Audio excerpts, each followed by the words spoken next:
Hai semuanya, apa kabar? Semoga kalian semua dalam keadaan baik-baik aja.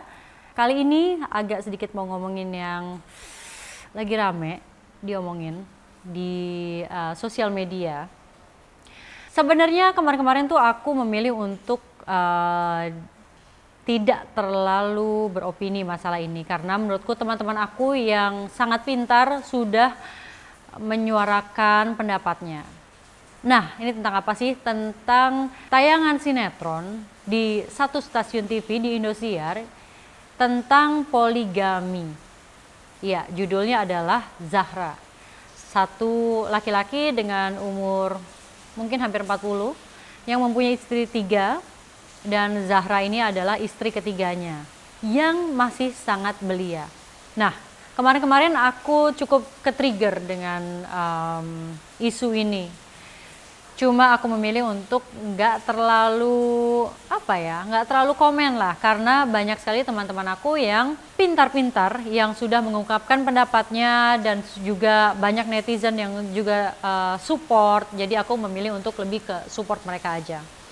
Tetapi pagi ini waktu aku lagi scroll Instagram, aku ketemu salah satu video dari teman sejawat, teman seprofesi, seorang aktris juga yang menyuarakan pendapatnya tentang hal ini. Tetapi pendapatnya ini lebih ke sisi perspektif yang berbeda, yaitu membenarkan penayangan ini dan juga membenarkan aktor muda yang memerankan karakter istri ketiga ini. Kita lihat sama-sama. Aktor umur 15 tahun berperan sebagai istri. Gimana coba nasib masa depan anak bangsa? Berat. Berat. Yes, menurut aku ini memang hal yang berat. Ini bukan hal yang ringan dan sangat banyak hal yang disayangkan dari tayangan ini. Kita lanjut dulu. Sekedar sharing aja, aku waktu umur 16 tahun itu berperan sebagai Kayla di sinetron yang judulnya Cinta Fitri. Saat itu aku berpacaran dengan Aldo, yang main saat itu adalah Adli Fairuz. Nikah dan akhirnya punya anak yang namanya Kanza. Terus aku juga pernah nonton sinetron yang judulnya adalah Pernikahan Dini. Saat itu yang main pemainnya juga masih belia. Silahkan di Google aja. Oke, kita pause dulu di sini. Oke, di sini ada beberapa concern aku. Aktor umur 15 tahun memerankan sebagai, not even 15 tahun, kalau nggak salah 14 jalan 15 tahun. Memerankan sebagai seorang gadis umur 17 tahun yang dinikahi secara paksa oleh karakter om-om ini, namanya Pak Tirta, untuk menjadi istri ketiganya. Jelas ini adalah suatu praktek poligami, dan aku paham poligami ini adalah pro kontra, di mana satu sisi menurut agama tertentu dibolehkan, tetapi masih tidak bisa diterima oleh banyak pihak, termasuk saya sendiri. Tapi bayangkan seorang anak 15 tahun yang belum cukup umur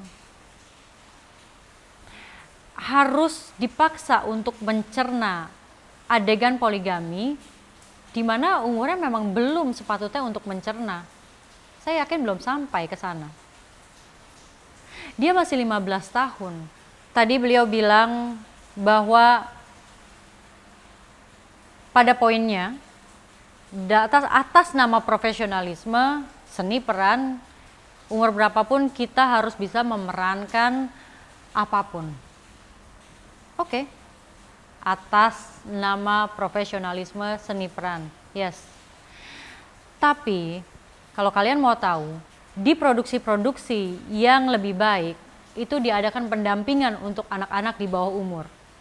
Jikalau mereka harus memerankan sesuatu isu atau sesuatu adegan yang belum sepantasnya mereka perankan, mereka lakukan. Atas nama jalan cerita, yes, harus diperankan, tetapi harus ada pendampingan profesional, pendampingan psikolog, pendampingan orang tua. Pendampingan orang tua bukan sekedar orang tua yang nemenin syuting loh. Pendampingan orang tua, pendampingan profesional itu adalah pendampingan suatu kepahaman, suatu alasan yang logis kenapa ada adegan seperti ini. Kenapa kamu yang harus perankan adegan ini? Dan aku cukup yakin di produksi tersebut tidak ada pendampingan profesional. Kenapa aku cukup yakin? Aku pernah di sana. Ini sinetron kejar tayang, skrip keluar pagi, kita perankan siangnya, malam atau dini hari, atau besoknya itu sudah harus tayang. Mana sempat kita mencerna, mana sempat kita pelajarin. Itu satu. Lalu ada lagi pendapat, beliau di umur 16 tahun memerankan sebagai 19 tahun. Aku di umur 16 tahun dulu juga memerankan sebagai 23 tahun, pacaran dengan Syahrul Gunawan saat itu di adegan. Tapi bukan itu masalahnya. Ini adegannya adalah poligami, adegan dirayu. Tentunya maksud yang tersirat adalah adegan ranjang dong. Memang tidak eksplisit, tapi adegan ranjang. Kenapa harus pakai aktor umur 15 tahun? Kenapa nggak pakai aktor umur 19 tahun yang mukanya masih kelihatan 17 tahun? Kenapa nggak bisa? Kenapa harus 15 tahun? Kalian mengorbankan suatu pribadi yang belum cukup umur demi suatu jalan cerita yang kebutuhannya tuh nggak ada gitu loh. Kebutuhan tuh nggak wajib untuk memerankan ini tuh nggak wajib. Itu yang aku sayangkan. Indahnya seni peran tuh gitu. Kita, aktor, bisa memerankan karakter atau tokoh yang sangat amat berbeda dari keseharian kita. Nah, ada juga yang bilang, nonton sinetron tuh nggak mendidik. Tontonan itu nggak selalu harus mendidik. Ini opini aku. Tontonan bisa jadi hanya menghibur. Aku juga dulu nonton kok Tersayang, Tersanjung zaman kecil. Pernikahan Dini, apalagi Ikhlas, coba. Banyak banget deh sinetron yang aku tonton zaman kecil. Beliau bilang sinetron Indonesia nggak mendidik. Well, to be honest, saya sebagai pemain sinetron dulunya juga saya berpikir memang tidak mendidik dan tidak harus mendidik. Tapi menghibur. Setuju, tapi itu beberapa tahun lalu. Di mana wawasan kita belum luas, pengetahuan kita belum banyak, dunia belum berkembang dengan baiknya seperti zaman sekarang. Di zaman sekarang, alhamdulillah kita sudah tahu bahwa poligami itu tidak baik. Tidak semua orang bisa melakukan. Bahwa pernikahan dini itu jelas tidak baik. Ini sains, ini ngomongin sains. Badan perempuan belum siap, kondisi mental belum siap, jelas tidak baik. Jadi jangan disamakan dengan zaman dulu, di mana kita masih bodoh. Masa iya sekarang kita bodoh juga? Enggak dong. Harusnya kita sudah lebih pintar daripada dulu. Sampai akhirnya juga sekarang dikeluarkan undang-undang tentang perkawinan nomor 16, di mana usia minimal untuk melakukan perkawinan perempuan adalah 19 tahun. Dari sini aja udah salah sinetronnya. 17 tahun menikah, poligami pula. Itu sudah salah. Yang salah jangan kita dukung. Kalau bisa kita benarkan sedikit demi sedikit. Nah, ini tayangnya juga kan di TV. Tayang di TV itu bisa diakses sampai pelosok manapun. Kalian cuma butuh antena dan tentunya dengan TV. Nggak harus bayar. Semua orang yang nonton belum tentu level kecerdasannya sama dengan Anda, dengan saya, dengan kita semua. Kita punya level kecerdasan yang beda-beda. Ada yang menelan bulat-bulat, ada juga yang menyaring dulu, oh ini nggak bener. Oh ini nggak patut dicontoh, bagus bisa berpikiran seperti itu. Tapi pada kenyataannya kebanyakan orang nggak berpikiran begitu. Kenapa saya bisa ngomong kayak gitu? Karena terlihat di kolom komen, ada screenshot dari beberapa teman saya. Di kolom komen sangat disayangkan. Bilang, aduh jadi baper nih, pengen nikah sama om-om. Can you imagine if you have a daughter yang baru 3-4 tahun mens, terus bilang baper sama om-om, pengen nikah. Mati nggak?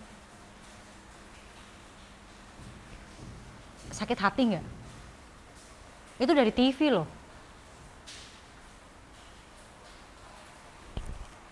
saya ini punyanya anak laki-laki, anak cowok. Saya yang punya anak cowok yang mestinya lebih gampang aja. Deg-degan loh ngelihat komen-komen orang seperti itu yang meromantisasi hubungan antara laki-laki yang sudah usianya sudah cukup matang sekali dengan anak-anak di bawah usia perkawinan. Dan ya saya setuju kalau ada yang bilang mau jadi apa masa depan bangsa ini. Saya setuju kalau ada orang mikir seperti itu. Dan saya adalah pemain sinetron, jangan lupa. Saya pemeran juga. Dan saya punya kekhawatiran itu. Saya bilang nggak usah bandingin sama zaman dulu. Kenapa? Karena sinetron-sinetron yang disebutkan barusan oleh beliau, itu adalah sinetron-sinetron dengan message yang bagus.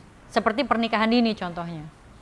Pernikahan dini itu, ya pemainnya muda belia semua. Yes, hamil di luar nikah, lalu menikah. Tapi message yang disampaikan adalah, jangan sampai terjadi pernikahan dini. Karena itu akan berujung pada bencana, keributan keluarga, semuanya belum matang, kondisi psikologis dan mentalnya belum siap. Menujunya ke sana, bukan glorifikasi poligami. TV dan rumah produksi juga punya kewajiban menyediakan hiburan dengan pesan. Paling tidak tontonannya harus dibatasi dengan batas umur. Tapi kan oke, misalnya kita udah kasih itu bimbingan orang tua atau umur 13 atau umur 17, 18. Pada kenyataannya TV ini ada di rumah, di depan mata, dinyalakan dengan remote, itu sudah semua bisa keakses. Ini bukan tontonan di bioskop loh, yang kita bisa bikin lebih berat, mungkin lebih adegannya lebih eksplisit lagi, lebih romantis lagi, isunya lebih keras lagi, tapi orang kesana bayar. Dari rumah jalan dulu ke bioskop. Tidak semua orang bisa, hanya orang-orang yang mau benar-benar menikmati tayangan itu yang pergi. Tapi kalau di rumah, ini mbak saya sama anak saya bisa hidupin sekarang ini TV dan nonton. Dan saya nggak tahu apakah yang mereka tonton itu baik atau enggak. Jadi yang punya kewajiban siapa? Jangan bilang yang punya kewajiban orang rumah loh. Yang punya tanggung jawab ini siapa? Tanggung jawab yang sangat besar. Tentunya stasiun TV, rumah produksi, KPAI dan KPI. Karena TV ini kan nggak bisa disatpamin pakai orang. Saya bukan membandingkan, tapi ini sebagai contoh yang sudah terjadi di dunia ini. Hollywood sudah ada gerakan Me Too, #MeToo, di mana semua perempuan sekarang speak up masalah sexual abuse di tempat kerja, di tempat di jalanan, dimanapun. Kita menyuarakan isu-isu kesetaraan perempuan, bagaimana kita sebagai perempuan dihargai, dilindungi, dihormati.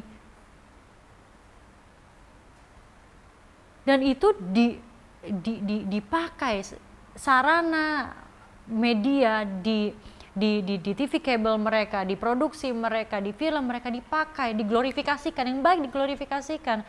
Jadi semua orang yang nonton tuh terpanggil gitu loh. Oh, saya nggak bisa lagi dilecehkan. Saya kalau ada pelecehan seksual saya mau bersuara. Kan itu yang baik. Bukannya ayo sama Pak Tirta menikah nanti hidupnya enak lalu hamil. Nggak seperti itu. Paling tidak sinetron ini sudah melanggar 3 hal. Legal rights, human rights, dan women's rights. Women's rights itu karena dinikahkan secara dini dan secara paksa. Dijadikan istri ketiga. Dianggap sebagai apa? Jatuh cinta gitu? Atau pemuas nafsu? Yang kedua, human's right. Dari sisi pemeran tersebut. Saya agak kurang bisa menerima kalau ada bilang atas nama profesionalisme dan karir ke depannya, membangun karir. Saya nggak bisa terima itu kalau pada kenyataannya tidak ada pendampingan legal, pendampingan profesional, baik itu dari psikolog ataupun dari orang tua, selaku orang yang bisa menjelaskan keadaan tersebut. Ini eksploitasi. Dan yang ketiga, Dari sisi pemerintah, KPAI dan KPI abai dalam melaksanakan tugasnya untuk melindungi hak anak dan juga hak masyarakat sebagai penonton untuk mendapatkan tontonan yang layak sesuai usia. No hard feeling untuk Mbak Fani. Saya menghargai perbedaan pendapat, saya pun merasa berhak untuk mengemukakan pendapat saya. Tapi yang jelas sekarang saya berharap kejadian ini adalah kejadian yang terakhir. Saya juga berharap semoga kedepannya semua stakeholders industri entertainment kita bisa lebih bertanggung jawab dan tetap terus memberikan karya-karya yang terbaik untuk bangsa kita.